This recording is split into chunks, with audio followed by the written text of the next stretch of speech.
तो काठमांडू की गलियों में एक बार फिर से गुस्से की आग धधक रही है। संसद भवन से लेकर सुप्रीम कोर्ट तक छात्रों ने घेर लिया है। युवाओं में एक ऐसा आक्रोश है जिसने सत्ता की बुनियाद को हिलाकर रख दिया है और नेपाल की अस्थिर राजनीति को फिर कटघरे में खड़ा कर दिया।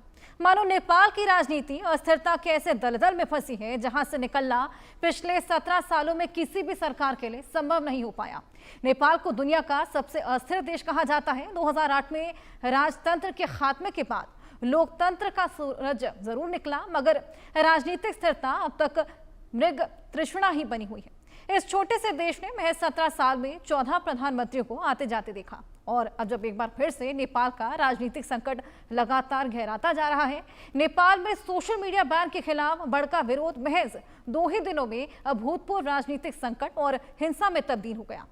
पहले दिन काठमांडू की सड़कों पर जुटी भीड़ संसद भवन में घुस गई, पुलिस से भिड़ंत हुई और कई शहरों में आगजनी फैल गई। हालात बेकाबू होते ही गृह मंत्री ने इस्तीफा दिया, नैतिक जिम्मेदारी ली और रात में सरकार यहां पर तमाम तरह के इस्तीफे देखने को मिले। इसी बीच एक बड़ी खबर आपको बताएं, नेपाल में सरकार गठन को लेकर हलचल तेज है। नेपाल में हिंसा के बाद सेना ने मोर्चा संभाल लिया है। सेना की लोगों से शांति बनाए रखने की लगातार अपील। आर्मी चीफ का प्रदर्शनकारियों को बातचीत का न्योता भी दिया गया। नेपाल में हिंसा में अब तक 24 लोगों की मौत हो चुकी है। बड़ी संख्या में लोग अपनी जान गंवा रहे हैं, बड़ी संख्या में लोग जख्मी भी हैं, लेकिन लगातार ये आग धधकती जा रही है। इस्तीफे की मांग पीएम ओली के लगातार की जा रही है। नई सरकार बनाने की मांग, जल्द चुनाव कराने की मांग भी यहाँ पर देखने को मिल रही है। अब ये समझ पाना मुश्किल कि युवा का गुस्सा, इसका असली कारण आखिर क्या? सोशल मीडिया बैन, भ्रष्टाचार, बेरोजगारी, या फिर उसका रूट कॉज वाकई कुछ और? तो पीएम ओली का इस्तीफा, जिसको लेकर लगातार मांग, नेपाल में जेनजी का विद्रोह लगातार देखा जा रहा है। नेपाल में सरकार गठन को लेकर हलचल बेहद तेज। नेपाल में हिंसा के बाद सेना ने हालांकि मोर्चा संभाल लिया है। नेपाल में मंगलवार रात 10 बजे से फौज भी तैनात है। काठमांडू में कई जगहों पर सैनिक तैनात किए गए हैं। नेपाल की सेना ने सड़कों पर मार्च भी किया है। सेना की लोगों से शांति बनाए रखने की अपील भी देखने को मिली है। नेपाल में अब हिंसा का दौर थमता हुआ नजर नहीं आ रहा। नेपाल में हिंसा में अब तक 24 लोगों ने अपनी जान गंवा दी है, कई जख्मी हुए हैं। आर्मी चीफ का प्रदर्शनकारियों को बातचीत का न्योता भी देखने को मिला। सेना ने कमान संभाली है। मंत्री कलवार के आवास पर भीड़ का हमला, लगातार पत्थरबाजी, तमाम तरह के हमले देखे गए। प्रदर्शनकारियों ने कई घरों में आग तक लगा दी है। लेकिन इनकी मांगे क्या है, ये भी आपको बताते हैं। क्या कुछ मांग? मौजूदा संसद को भंग किया जाए, भ्रष्टाचार मुक्त अंतरिम सरकार की स्थापना की जाए, शासन की जवाबदेही और आर्थिक समानता देखने को मिले, भ्रष्टाचार रोकने के लिए एंटी करप्शन बॉडी की स्थापना की जाए, प्रदर्शनकारियों पर गोली चलाने वाले पुलिसकर्मियों पर भी एक्शन लिया जाए। ये तमाम मांगे जिसको लेकर अड़िग ये तमाम जेनजी और लगातार सड़कों पर उतरे हैं। लगातार पत्थरबाजी, आगजनी की तमाम घटनाएं देखने को मिल रही हैं और पुलिसकर्मी जिन्होंने गोली चलाई थी उसको लेकर भी एक्शन की लेकर मांग और पीएम ओली के इस्तीफे की मांग भी लगातार की जा रही है। इसी बीच तमाम इस्तीफे हमने देखे भी, लेकिन हालात अब बद से बदतर होते चले जा रहे हैं। कुछ ऐसी ही तस्वीरें हमने बांग्लादेश में भी देखी थी और एक बार फिर अब नेपाल, जो कि सबसे छोटा राष्ट्र लेकिन सबसे अस्थिर नजर आ रहा है, अफगानिस्तान, श्रीलंका और बांग्लादेश जैसे हालात अब नेपाल में बनते हुए नजर आ रहे हैं।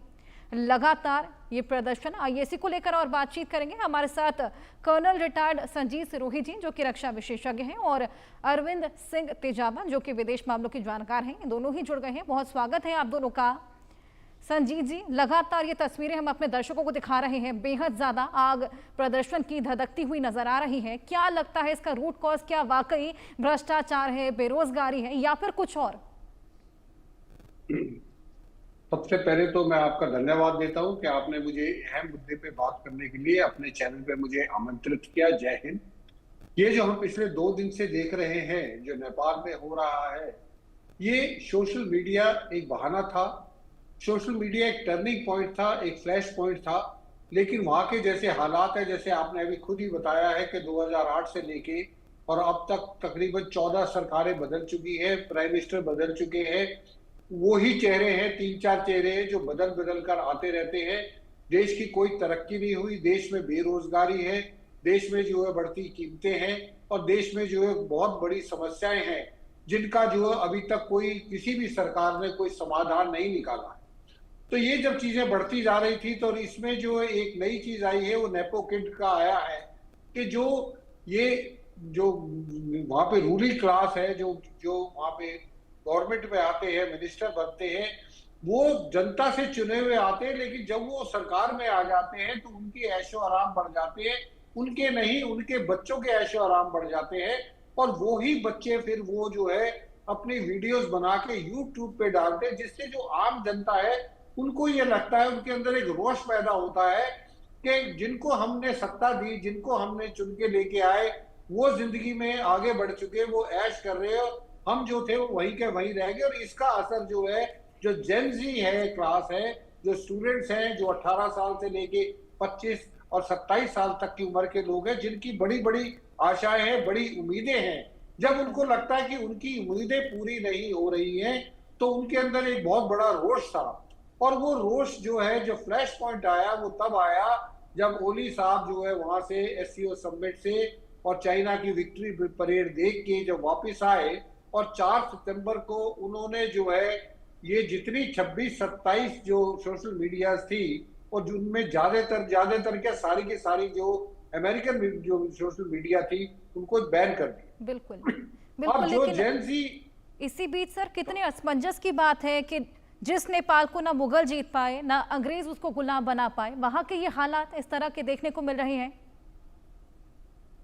बिल्कुल, इसमें हालात इसलिए बन रहे हैं क्योंकि जैसे मैंने बताया, पहले मोनार्की थी, पहले वहां पे राजाओं का राज था, तो लोगों ने जो ये सोचा कि राजाओं के राज को हम खत्म करके, जो ये माओइस्ट थे, कम्युनिस्ट थे, इन्होंने एक सुनहरे सपने दिखाए अपनी जनता को कि जो है ये राजा महाराजा ये आपके लिए कुछ नहीं करेंगे, हम सबको बराबर रखेंगे, हमारी राज में सब लोग बराबर होंगे। तो इस उम्मीद में लोगों ने इनको वोट दी, लेकिन वो राजा जो असली राजा थे वो तो उनको तो साइड में कर दिया। अब ये सारे के सारे राजा बन गए और वो जो प्रजा है वो दुखी है।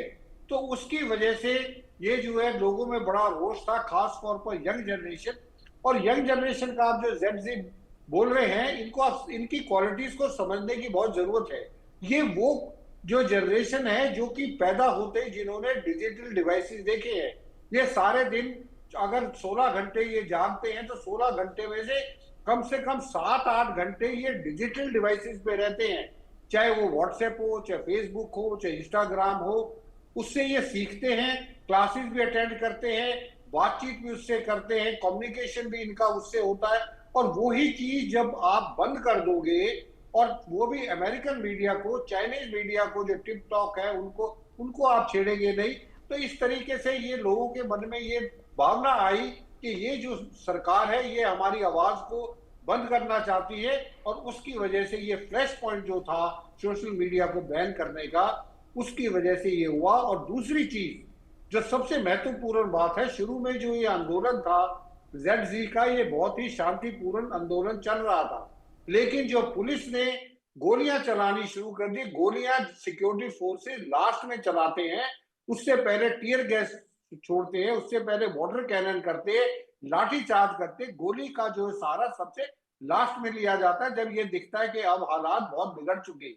लेकिन यहाँ पर पुलिस ने क्या किया, गोलियां चलानी शुरू करी। और गोलियां भी जो है ये सिखाया जाता है फौज में पुलिस को कि जब अपने ही लोगों पे गोली चलाओगे तो गोली जो है पैरों में मारनी है।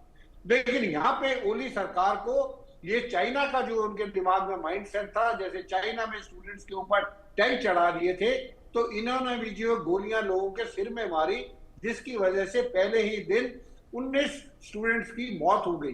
तो वो जो और जो उसमें भड़क गए लोग, और उसकी वजह से ये जो पूरा का पूरा आंदोलन चल रहा है। अब सवाल ये उठता है कि ये सोशल मीडिया बैन करा था, उसका बैन हटाने के बाद भी क्यों चल रहा है। देखिए, शुरू में जो है हमेशा आप कहीं चाहे बांग्लादेश देखें, चाहे श्रीलंका देखें, और हाल ही में जो इंडोनेशिया में हुआ है, शुरू में स्टूडेंट्स आगे होते हैं, उसके बाद भारी तत्व आ जाते हैं, एंटी सोशल एलिमेंट आ जाते हैं, जिनका मकसद कुछ और होता है। तो वही चीज अब नेपाल में हो रही है, जो आग लगाई जा रही है, बाकी चीजें हो रही है, ये स्टूडेंट्स नहीं लगा रहे, ये बाहर के जो एंटी सोशल तत्व है, इनका बाद में पता लगेगा कौन इनको करा रहा है। लेकिन अब ये स्टूडेंट्स के हाथों से भी निकल गया, जिस तरीके से बांग्लादेश में भी स्टूडेंट्स के हाथ से निकल गया।